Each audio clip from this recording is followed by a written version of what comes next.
Hey everyone. As you noticed, I'm not here. Um, so, what we need to do is try to review Unit 2 and go into some more detail on some things that we've mentioned this unit but haven't gone into full detail in yet. I've kind of slapped together a home office in my garage here while I'm trying to keep my family from getting sick. And so, bear with me, things are going to be a little bit slapdash. And um, so, this will not be the most finely tuned edited video in the world, but I think it'll get the job done. Okay, so we've been talking about cell transport. We've talked about how materials move across the cell membrane. They move from high concentration to low concentration. That's passive transport.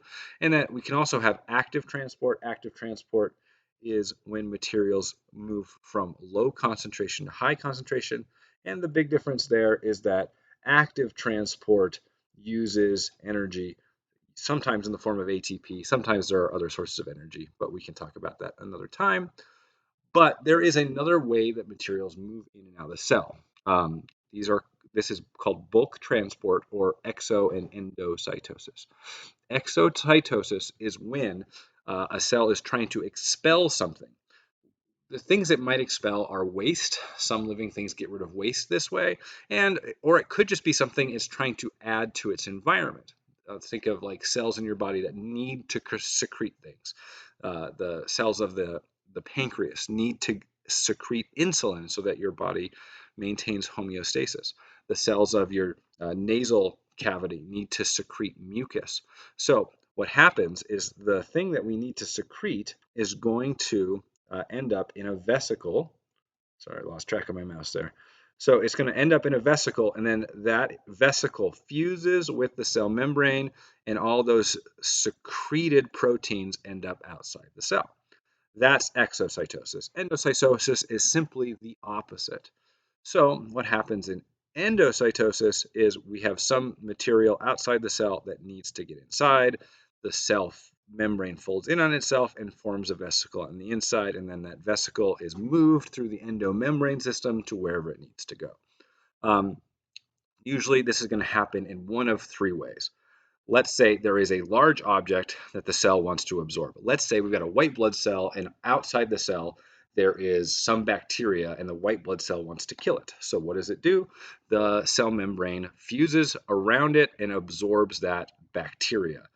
Now, what are we going to do with that bacteria? We better send it someplace to get digested. Think to yourself right now, what part of the cell would we send a bacteria to be digested?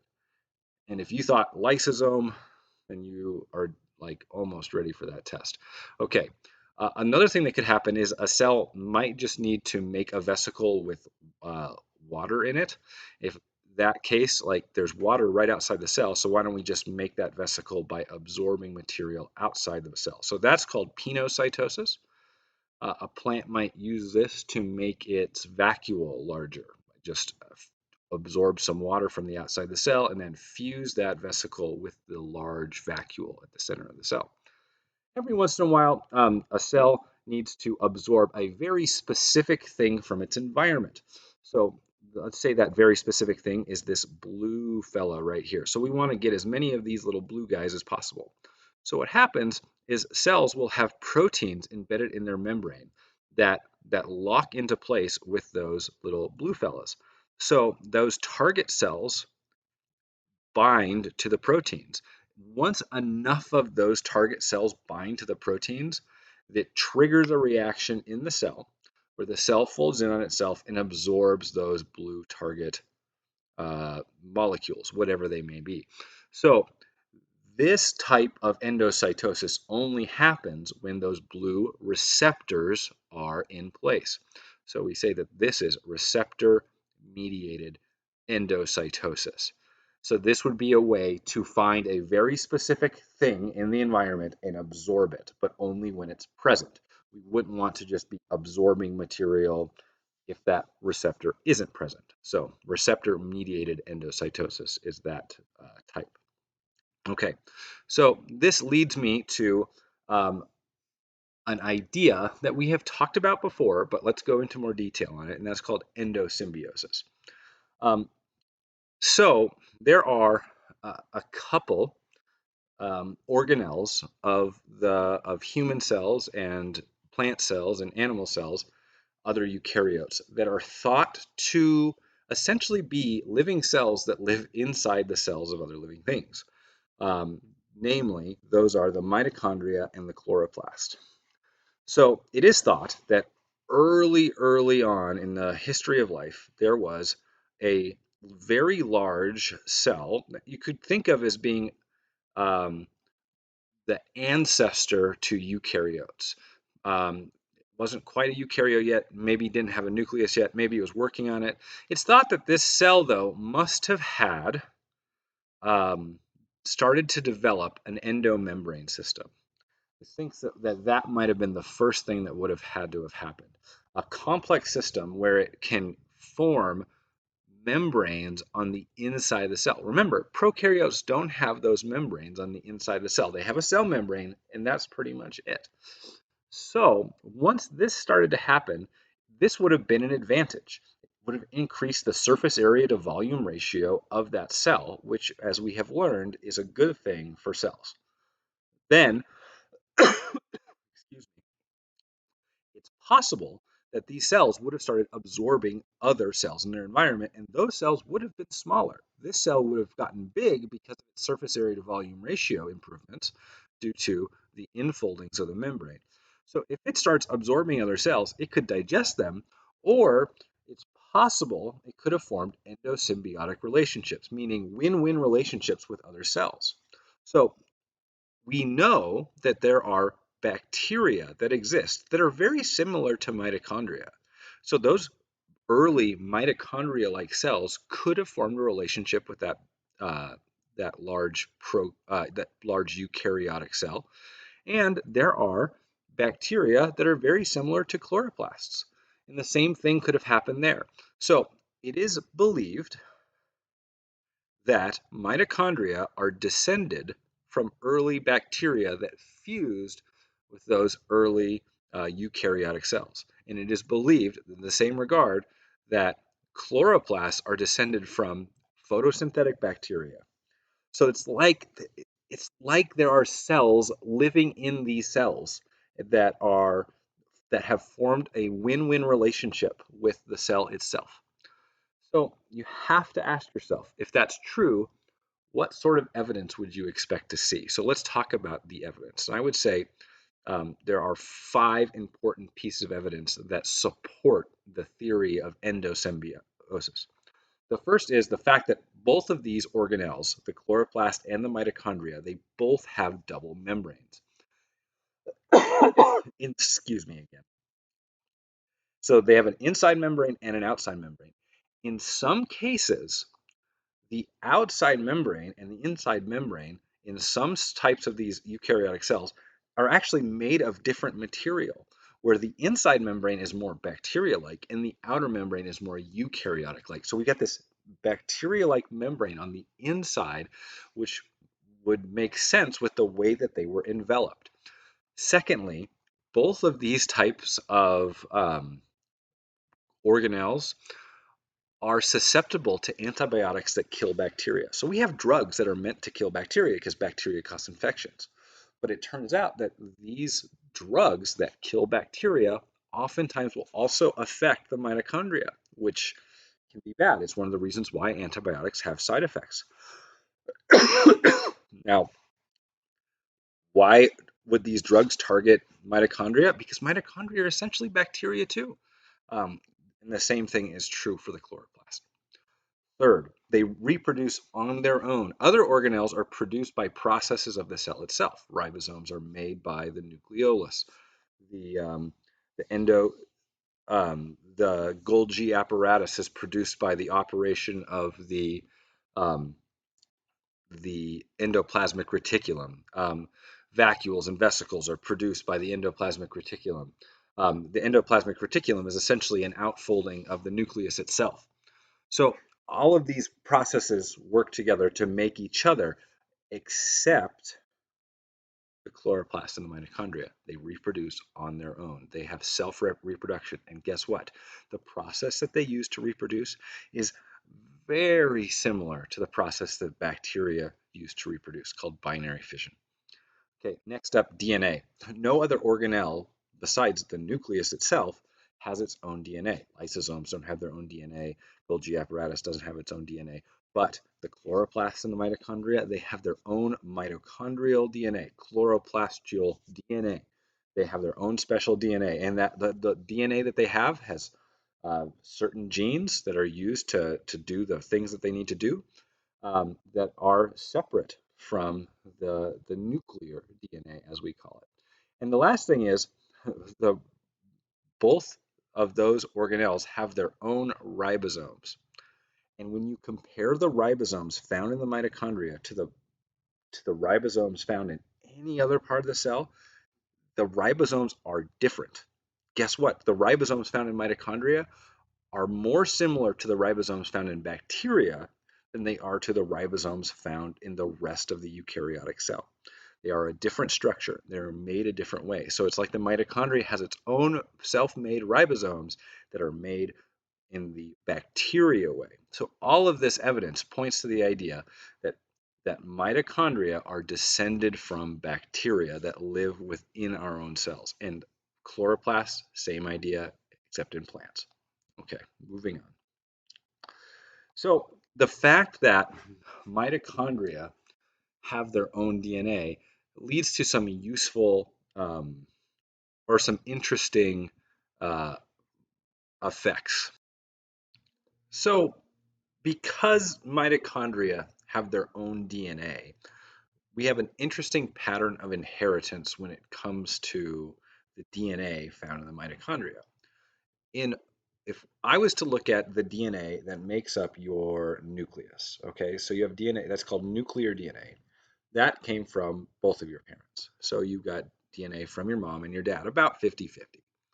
And they got that DNA from their parents, and they got that from their parents. So if I was to go back and look at the DNA of your great grandparents, you would have about 1/8 of the DNA from each of your 8 great grandparents, approximately. Um, However, mitochondrial DNA only passes down through the egg, not from the sperm cell. There are rare examples of it not happening that way, but for the most part, mitochondrial DNA, the DNA from the mitochondria, only comes down from the egg. So that means 100% of your mitochondrial DNA is that of your mother's, whether you're a boy or a girl. Which means if I was to find your mother's mother's mother's mother, you and that woman would have the same mitochondrial DNA with maybe a few mutations, but pretty much it would be the exact same. And you would have very little similarities to uh, a similar great grandparent somewhere else in your family tree. It only passes down through that maternal line. Um, so at some point in all of human history, we can all trace back our mitochondria to some woman millions of or hundreds of thousands of years ago. We would call that person mitochondrial Eve, uh, like from the Adam and Eve story. Okay, so it gives us also an interesting pattern of inheritance. Imagine that there was a disease caused by the mitochondria. So imagine a woman had that disease and she had something wrong with her mitochondria and it gave her a genetic disorder of some kind. It would mean that she would end up passing that genetic disorder to all of her children because the father has absolutely no bearing on mitochondrial traits. Only the mother does. So each of her 5 children, one, two, three, four, five, each of those 5 children would get the mitochondrial trait. Now, if one of the children is a boy, that mitochondrial trait or disease would stop with him. He can't pass it down to the next generation, but he would have the trait. But if the child is a daughter, then once again, she would pass that trait on to all of her children. And there are diseases caused by the mitochondria. Imagine if you didn't have mitochondria that worked perfectly. It means that you would produce less ATP, um, or you would less efficiently produce ATP, and that could cause some problems. So there's certain types of muscle weaknesses are caused by a lack of properly functioning mitochondria. So um, that type of inheritance is a little different than what we usually see in genetics because the male has little impact on that type of inheritance. Okay, let's get into some review for the test. Okay, first thing you want to know, and you might want to pause the video. Cell theory. This is just these three traits. These are just something you need to know. Okay, so cell theory, I would say cell theory has three parts. Number one, cell theory, all living things are made of cells. Pretty simple. If something's alive, it's made of cells. It might be made of one cell, it might be made of billions of cells, but all living things are made of cells. And I really mean built out of cells. Your body is built of cells, built by cells. You are cells. Number two, cells are the basic unit of life, which means that when it comes down to it, um, I could say that you, a human being, are alive. I could also say that your brain is alive. I could say that your heart is alive. And I could say that your circulatory system is alive. I could say different parts of your body are alive. And if I could look at just your muscles, I could say your muscles are alive. And I could even look at a muscle cell and say that is a living muscle cell. But once we get into the things smaller than cells, we don't consider them alive anymore. So the basic unit of life is the cell. But I wouldn't say that, say, the nucleus is alive. I wouldn't say that that protein is alive. This does raise a question, though. Are mitochondria alive? Because they are cells within cells. I would argue that yes, mitochondria are alive. So those are examples of cell parts that are alive. But here's the thing, the answers in biology sometimes are not clear. Um, so we have an example of a cell part that you could consider alive in the mitochondria and the chloroplast. And finally, number three, cells are produced by other cells. All your body cells can be traced back to one original cell that made up your body. You started off as a single cell, and that single cell produced more cells, 2 cells, then 4 cells, then 8 cells, and it continued to reproduce that way. Your cells all come from that original cell, and those cells came from the cells of your parents, and their cells came from the cells of their parents. And so this does create a chicken and the egg problem if you go back far enough. Where did the original cells come from? And I don't have a satisfactory answer to that question right now, but I can say that in modern biology, cells come from other cells. Okay. You should also know the differences between prokaryotes and eukaryotes. So, um, so the defining difference between prokaryotes and eukaryotes is that eukaryotes have a membrane-bound nucleus. The nucleus contains the DNA, and this is the most important feature. But there are some other important differences between prokaryotes and eukaryotes. On average, eukaryotes are larger and more complex.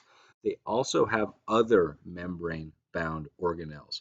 So when I look at this list and I see things like the endoplasmic reticulum, the mitochondria, that's bound in a membrane, the Golgi apparatus, the chloroplast. These things are not found in prokaryotes. Prokaryotes have to have DNA. That DNA is not in a nucleus. Usually does hang out sort of towards the middle. They are oftentimes going to be found with a cell wall. In fact, I think all prokaryotes have a cell wall. They will have ribosomes. They have to make their own proteins, so those ribosomes are there, and they have to have a cell membrane. But those are basically it. They're going to have cytoplasm, of course. So that is another thing that they are going to have. And sometimes they have a flagellum and some other cell parts, but none of their cell parts are bound up inside membranes. Okay, so I'm going to have to like move my face here for a second. Oop, like I said, this video is kind of thrown together. Don't have a lot of time to edit it well. Okay, so we could think of all living things as existing as either eukaryotes or prokaryotes. So the prokaryotes make up 2 domains of life. The major one is the bacteria. Now, later this year, we'll talk more about archaea, which is the other domain of life that is considered a prokaryote. But for now, you want to know, okay, most living things on planet Earth are prokaryotes, bacteria or archaea. And then when we talk about eukaryotes, any living thing that's large enough to be seen, that's going to be your plants, your fungi, and your animals. And sometimes protists are large enough to be seen. But protist, what is a protist? A protist is essentially any eukaryote that isn't a plant, a fungi, or an animal. So we consider all life to fit into one of these six kingdoms. We have either the animals, fungi, and plants that you're probably most familiar with. Then there are the other eukaryotes, which are called the protists. And then there are the two groups of prokaryotes, which are called the archaea and the bacteria, or the eubacteria. Eu is a prefix that means true. So the true bacteria. Sorry, the video is going to freak out a little bit every once in a while as I pause my recording to make coughing breaks. Okay, so I do think it's important that we just mention, although I just said it, that you should be familiar with the bare minimum requirements to be a cell. All cells are going to have at least these four things. Every cell is going to have a cell membrane. Every cell is going to have DNA. When I say a cell has DNA, there are cells that start their life with DNA and then eject it and get rid of it. Red blood cells in humans don't have DNA in them, but they started life with DNA and they lose that DNA to make more room for hemoglobin. Every cell has to make protein, which means they have to have ribosomes. And every cell is going to have liquid in them, and that liquid is found in the cytoplasm. Okay, so all cells have to have these four things. Okay, cells are small. We learned that there are two major reasons why cells are small. The first we explored in the lab that looked much like the opposite of this. The first reason is, and I'm going to try to write with my mouse, surface area to volume ratio. And what we learned is that the smaller a cell is, the more surface area it has per volume. Surface area to volume ratio, if that number is high, in other words, there's more surface area to volume, that means that that cell will be more efficient. So if you think about it from this term, for a living thing, surface area is good. Why is surface area good? It means you can absorb more nutrients. It means you can get rid of waste faster. Surface area is good, but volume is bad, okay? Volume means that cell needs more food, and volume means that cell makes more waste. So you want surface area to be high, you want volume to be low. But the larger a cell gets, as something gets larger, volume grows faster than surface area. So the most efficient cells are the smallest cells. Now, there's a second reason why cells are small, and that reason is DNA. So remember, cells need to make protein, and we know that DNA makes RNA, and RNA makes protein. Well, here's the deal. In cells, most cells only have one or two copies of their DNA. No matter how big the cell gets, it doesn't necessarily mean it's going to make more DNA for itself. That means as a cell gets bigger, it needs to make more protein. But if it doesn't have more DNA, a bottleneck occurs and it no longer can keep up with demand. We call this DNA overload. The DNA cannot keep up with the size of the cell. So the solution is to copy the DNA and make a new cell. There are some exceptions to this. Human muscle cells, the way they get around this is by having multiple nuclei, okay? Meaning that they actually do make an extra nucleus with an extra set of DNA. So you can have one cell that has multiple copies of DNA in it. Muscle cells in humans can be very large. So they found a way to get away with it. And the way they get away with it, number one, is by having DNA, extra copies of DNA by making multiple nuclei. And the second way they do it is they have a network of a web-like network of tubes that pass through them that greatly increases the surface area to volume ratio of those muscle cells. That network of tubes is called a sarcoplasmic reticulum. It's not really, you don't need to know that, but you might be interested. I don't know. So you should be able to make basic surface area and volume calculations. On the AP biology test, you are given all of these formulas, so I do not expect you to remember or memorize any of them. So on uh, the tests that you will have to do in here, I will ask you to calculate surface area and volume. The formulas will be given to you. But what is not given on the AP biology test is how to actually calculate and interpret surface area to volume ratio. So it's simple. If you want to find surface area to volume ratio, what you do is you take your surface area and you divide it by volume. And that just gives you a ratio. That ratio is not some magic number. But here's what you need to know. The bigger that number is, the better. You want, remember, surface area is good. We want this number to be high, and volume is bad. So the way you interpret is you just know that the higher the number is, the better. The lower the number is, the worse. And it's found by taking surface area divided by volume. That's how you find that surface area to volume ratio. And you should be comfortable doing any of these calculations if you are given the formula and everything you need to do to calculate. Okay, organelles. All right. I am not going to cover every single organelle in this review. I will attach a video on Google Classroom if you would like to watch a video review of all the different organelles. But right now, I'm just going to say, I'm going to list some organelles that you need to know what their function is, what they do, and how they impact the functioning of the cell. So mitochondria, you should be familiar with mitochondria, what they are, what they do. Cell membrane, you need to know, what does the cell membrane's job? What does it do? Lysosome, you need to know what a lysosome does, what its function is, how it works. Smooth endoplasmic reticulum. You need to know that smooth endoplasmic reticulum. What is it making? What purpose does it serve? Vesicles. You need to know that vesicles are those little bubbles that move stuff around inside the cell. Vacuoles are essentially large vesicles. They could be used for storage, things like that, but you need to know what a vacuole is.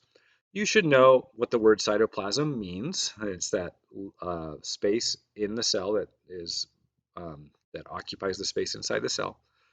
You need to know what the Golgi apparatus is for, what its function is, and you should know what the nucleus is. The nucleus is the site that stores DNA and sends out information to the rest of the cell. Inside the nucleus is the nucleolus. That nucleolus is where ribosomes are made. And yes, you need to know what a ribosome is, what its function is. And finally, you need to know the function of the rough endoplasmic reticulum. So you need to know all of those things. I will, on Google Classroom, I will attach a video that goes into detail on that if that is something you would like to review. Okay. Cell membrane, you need to know the major components of the cell membrane. So the first component of the cell membrane is the phospholipids. Phospholipids have a head and two tails. The head is made of phosphorus and is hydrophilic, water loving, and the tails are hydrophobic, meaning water fearing or hating. So the tails are made of fatty acids, either saturated or unsaturated fatty acids, and they form a bilayer. These molecules are called amphipathic, meaning that they have both hydrophobic and hydrophilic regions. Also embedded in the membrane are membrane proteins. These proteins can serve many functions. Stuff can pass through them. They can carry signals from the outside the cells to the inside and vice versa. They could just be a place for something to attach, like glycoproteins. Glycoproteins are a place where carbohydrates can attach to the cell membrane, can act as a signal molecule. Um, and you should also know what cholesterol does. Cholesterol helps maintain homeostasis in that if a cell membrane gets too cold, cholesterol prevents that cell membrane from getting too inflexible, from getting too tough. Because as things get cold, they tend to become less bendy. But cholesterol actually adds flexibility at cold temperatures, and it does the opposite at warm temperatures. It prevents the cell from becoming too flexible at warm temperatures. Okay, moving on. Diffusion. You should understand that diffusion is simply when any material in a fluid, meaning a liquid or a gas, moves from high concentration to low concentration. So there has to be some sort of gradient, an area of high concentration and an area of low concentration. And the rule is simply that things tend to spread out. And they will spread out until they reach equilibrium.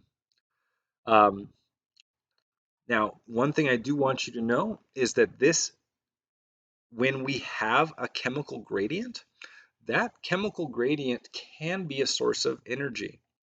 So, um,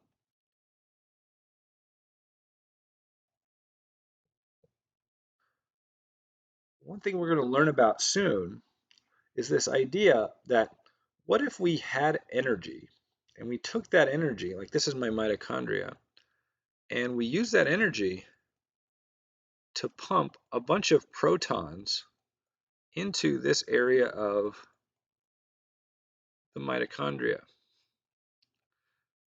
If you're remembering Unit 1 well, you should know what happens if you add a bunch of protons into one area. I'll forgive you if you forgot, but if I take my mitochondria and I pump a lot of protons there, first of all, is that active transport or passive transport? If I'm moving something from low concentration to high concentration, you should know that that's active transport.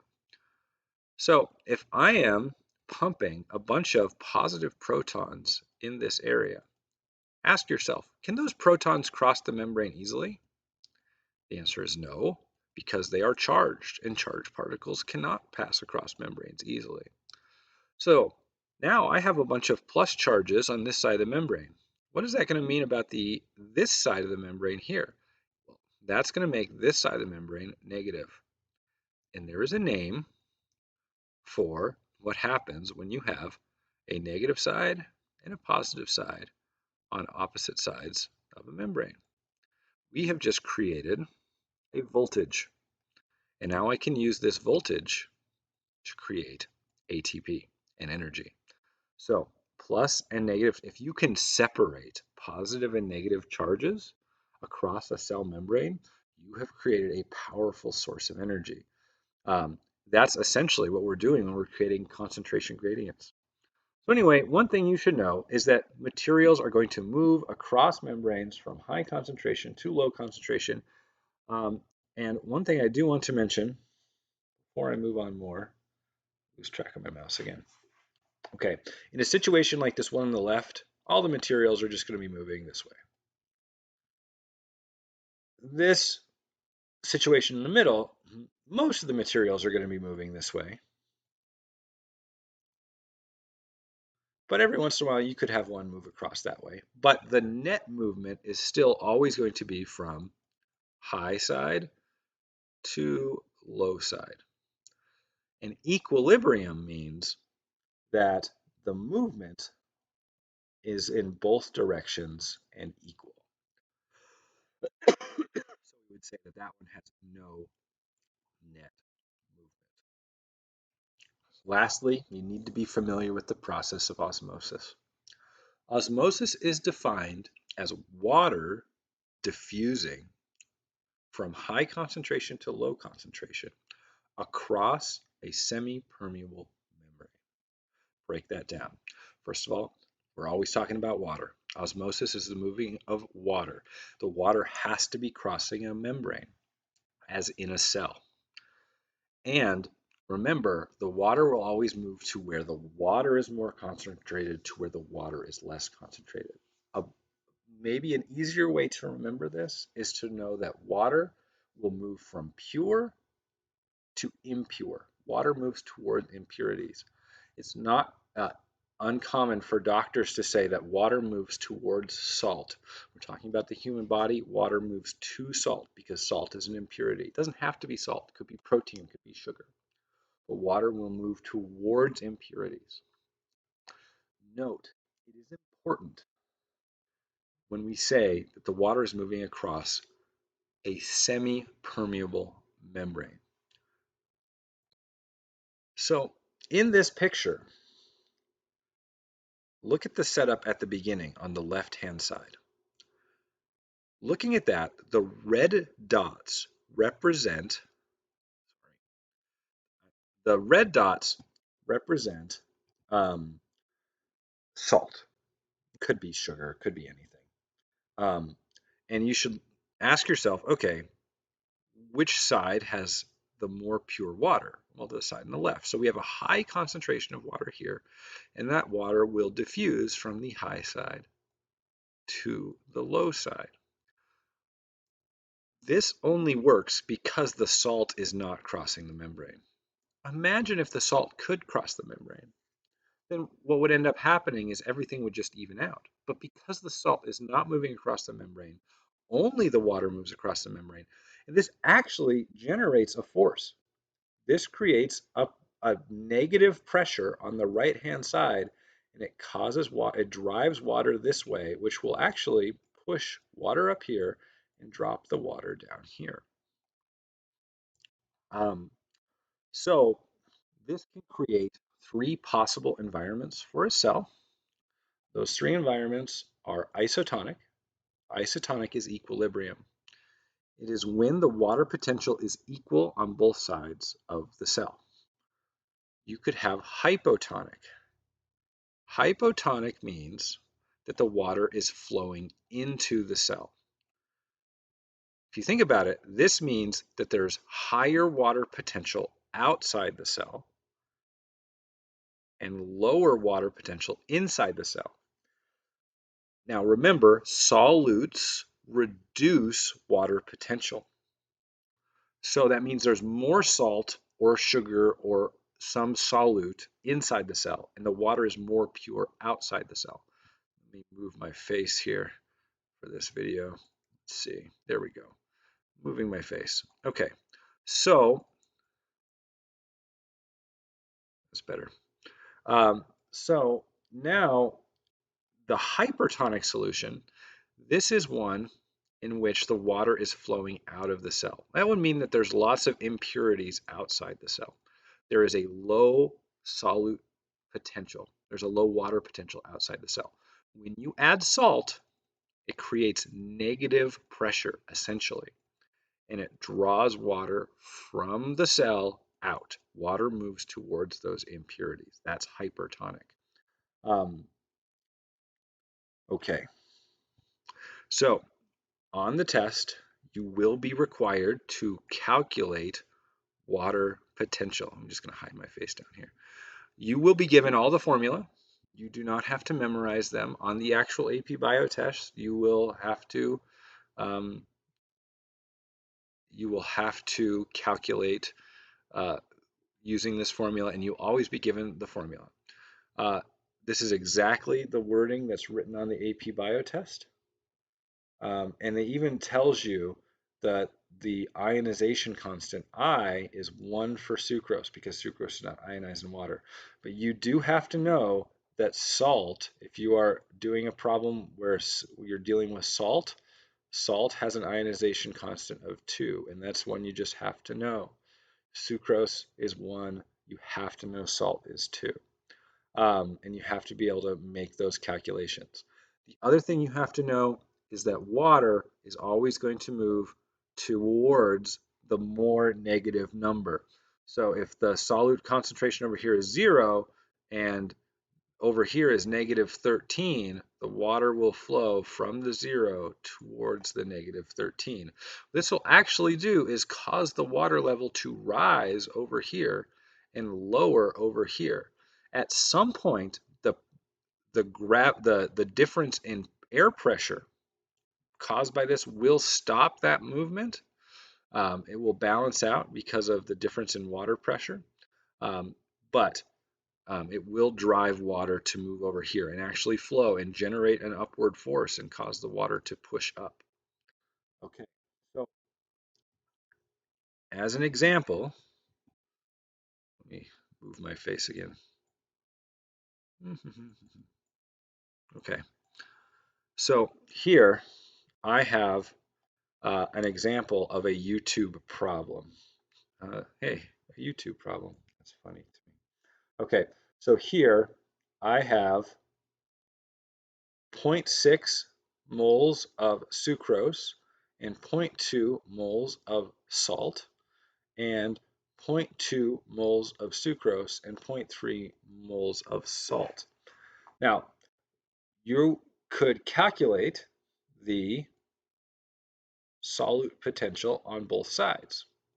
And the way you would do that is by using the formula negative I CRT. Now, when you do that, there's a couple things you have to remember. I is the dissociation constant. Sucrose, you need to know that sugar has a dissociation constant of 1. Salt has a dissociation constant of 2. C is the concentration, and it's just going to be this value. It's going to be given to you. R is a constant. That constant will be given to you. If I go back to the last page, it'll show you right here that the constant is given. You don't have to memorize it. And temperature, the thing you have to remember is you have to convert temperature to Kelvin. So what you would have to do on a question like this is calculate the ICRT for both sucrose and salt and add them together. And then you would do the same thing on the left-hand side and compare them. Now, what you should find if you work this problem out is that this side is going to be more negative. I'm not going to do all the math right now. Unfortunately, I'm working with a mouse, and if I had my pen, I think I would feel better about doing that. But writing it out with a mouse is going to be a big pain. This side A is going to have a lower potential, a more negative one. So the water would flow right to left.